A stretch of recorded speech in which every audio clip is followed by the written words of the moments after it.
A new study has shown that in the 17th century, Italians were smoking a lot of pot. Researchers investigated the crypt of a renowned hospital in Milano from the 1600s, analyzing bone samples from patients who were buried there. Scientists were focused specifically on whether the patients had been using. After analyzing the femoral bones of 9 individuals, researchers reached their conclusion. The toxicological results show that 2 out of the 9 individuals used prior to their deaths. The other 7 individuals may have used it as well, just not in the days before they died. Researchers think the patients were either treated with while in the hospital or were given the plant by a doctor outside the hospital. The hemp plant was ubiquitous in ancient Greece and Rome. There are plenty of examples of used since the earliest days of human history. There are also records from the Middle Ages of the plant being banned in Europe and in other places being used medicinally and therapeutically. It was often brought to Europe from the East or from Africa. An incredible discovery has revealed the truth of prehistoric vegetarians. High in the mountains of South America, prehistoric hunters weren't sitting outside their caves munching on raw mutton. Some of them, by choice, were munching on salads. Randy Haas is an archaeology professor from the University of Wyoming. He led an incredible effort to research 24 corpses discovered at a series of sites across Peru. Randy was able to find out what the people were eating by analyzing the wear pattern on their teeth and the isotopic composition of their bones. The 24 individuals lived between 9,000 and 6,500 years ago. Their diets consisted of roughly 80% plant matter and 20% meat. Tooth analysis revealed the people chewed on a lot of tubers. Tubers are plants that grow underground, sort of like potatoes, but they fell out of fashion with the end of the Stone Age. What scientists don't know is why the people of the Peruvian Andes ate more plants than they did meat. Were they vegetarians on purpose? Were they just lazy? Or maybe they preferred the taste of tubers to the taste of prime rib. Yet another Amazonian city has been discovered deep in the jungle. This one flourished about 2,500 years ago and had an estimated 100,000 people in it. The Amazon is big, mysterious, and hard to explore. Scientists have estimated 90% of human history in the Amazon is gone.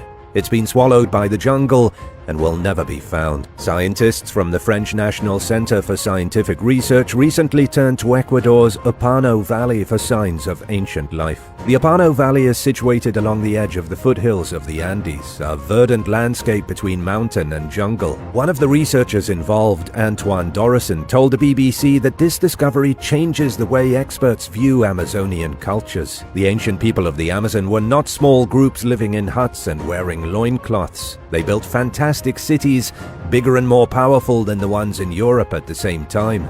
Scientists are calling the newly found city Sangay, though it's impossible to say what the original occupants called it. They lived in the city from about 500 BC until 600 AD, when they vanished without a trace. One of the greatest discoveries of the modern era occurred a few years ago in a cave. A team of scientists from France and Egypt were exploring the rocky cliffs and dark caverns near Wadi al-Jarf on the edge of the Red Sea when they uncovered the oldest papyri in the nation. The ancient text was already impressive because of its age, but when archaeologists deciphered the words on the shriveled papers, they realized they had hit the mother lode. The scraps of papyri are a legitimate record of the construction of the Great Pyramid of Giza. Forget about every conspiracy theory involving the construction of the pyramids. This real historical document, written 4,500 years ago, is basically a receipt. It says exactly how the pyramids were built. The find was so exciting that Egyptologists Pierre Tallet and Gregory Marouard published a detailed article about it in the journal Near Eastern Archaeology. The papyri are from a logbook that was written in the 27th year of Pharaoh Khufu's reign. This was the pharaoh who was buried inside the Great Pyramid. The record was written while he still lived. In hieroglyphics, a building inspector named Merer recorded the construction operations. He wrote that work on the pyramid was nearing its end. Work at the limestone quarries of Tura was going well. He also detailed the timetable for construction and compiled daily reports from the workers. The papyri even confirms one very important detail that scientists have suspected for a while. The text says in plain ancient Egyptian that the pyramid stones were transported by boat up the Nile River, then along a system of canals directly to the construction site. It wasn't even that big of a journey. From the quarry to the pyramid only took about 2 days.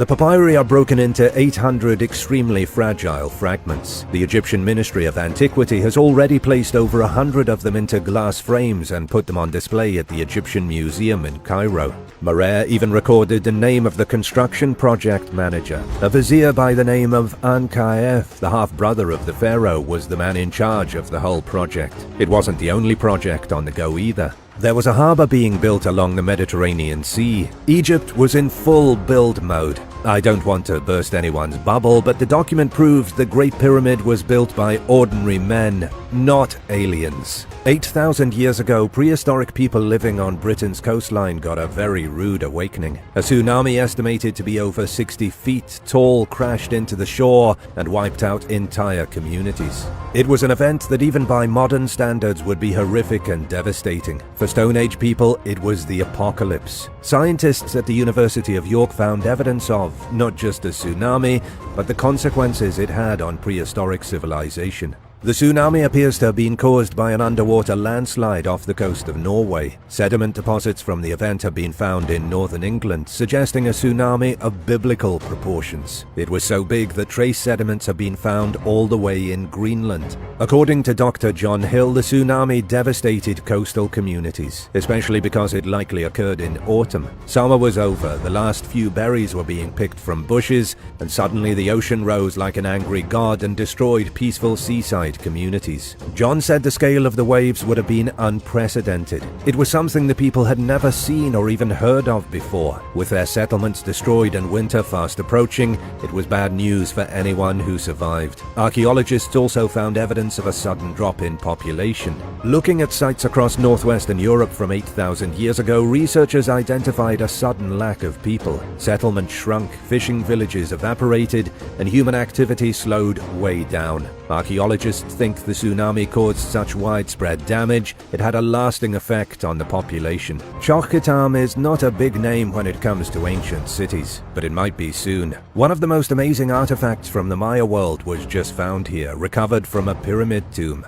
Archaeologists discovered a beautiful jade mask of such impressive craftsmanship it likely has no equal. They think it may have been the burial mask of a mighty king nobody's ever heard of before. Finding the jade mask was not an easy task. Unfortunately, the tomb was already looted when archaeologists from the University of Alabama were performing their excavation. Raiders had cleaned the tomb out, leaving nothing but scraps in the dirt for archaeologists to collect. The researchers found some pieces of bone carved in Maya hieroglyphs from about 350 AD. Then, as the archaeologists searched the dusty floor of the tomb for potential treasure, they started finding tiny blocks of jade. They took all these tiny pieces back to their laboratory and realized they were part of a puzzle. Scientists were dealing with a puzzle from almost 2,000 years ago, and they didn't even have the box to look at the picture. It took a lot of creative work, but the archaeologists were successful. They put the single blocks of jade together to form what's known as a mosaic mask. Unlike most funerary masks that were carved from a single piece of material, this one was made of jade plates. It's like a 3D puzzle. The mask is an extremely rare artifact, a once-in-a-lifetime kind of discovery.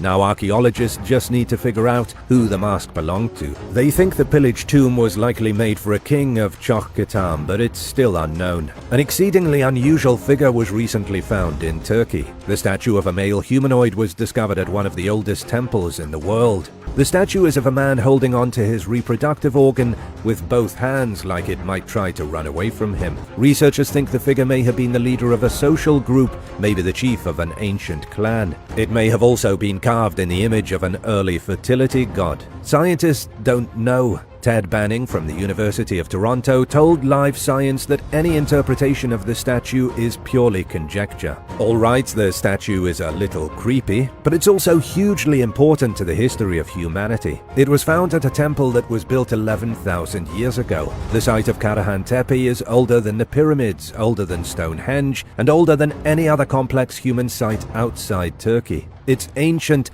with its mysteries seemingly infinite. Nobody knows who built the temple, and nobody knows who carved the unusual statue. Archaeologists also identified the life-size statue of a wild boar, suggesting boars were very important to whoever lived here. Some believe Karahan Tepe was part of an advanced civilization that was destroyed by the biblical flood. Scientists are making leaps and bounds in the identification of prehistoric genetic conditions. For the first time, a prehistoric person with Turner syndrome has been identified. Researchers used a new computational method to measure chromosomes in prehistoric bones. The team looked at various skeletons from the Iron Age to the medieval days. They identified one person with Turner syndrome, somebody with Jacobs syndrome, 3 people with Klinefelter syndrome, and an infant with Down syndrome. Study co-author Kakia Anastasiadou said it's still too difficult to see a full picture of how these people interacted with their society. Experts don't know if they were shunned or if they experienced great hardship because of their syndromes. It's discoveries like these that push scientists closer to understanding the complex history of human biology. One of the biggest issues biologists face when dealing with something like Turner syndrome is that they don't understand where it came from. Why did syndromes that affect the X and Y chromosomes in people's genes suddenly start happening? These questions are still not answered.